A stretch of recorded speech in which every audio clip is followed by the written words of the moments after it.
Mes dabar esame toliau piečiau Kalifornijos važiuojam ir pravažiavus tas sekvojas pasidarė visiškai kitokia gamta. Ten buvo drėgna, salamandros su slimokais ir paparčiai, o čia visiškai nuostabią gėlę. Tu aš parodysiu, aš vat labai medžioju šitas gėlės. Jos nei iš šio, nei iš to auga. Pažiūrėkit, kokios nuostabios. Nei iš šio, nei iš to viduryje išdžiūvusios žolės užaugo tokios gražios, va jų daug. Ir va šitie augalai labai įdomu, ant ilgo koto. Tokie vat.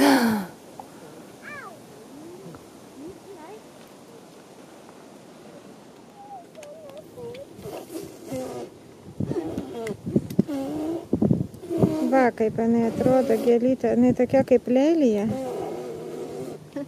Didelė ir kvapas koks. Girdisi, Maja, girdisi. Štai gražu, upė. Ir ten toliau jinai, va čia tokia kaip. Ir paskui ten susilieja su jūra.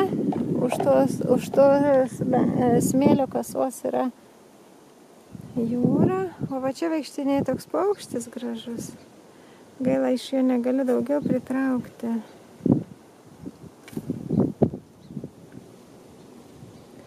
Dar šitas žolės labai gražios. Didelės, pūkuotas. Va, Maja tokia laiko. Pažiūrėkit, koks didelis gabalas. Minkštas. O va ten gražiai mūsų namai stovi.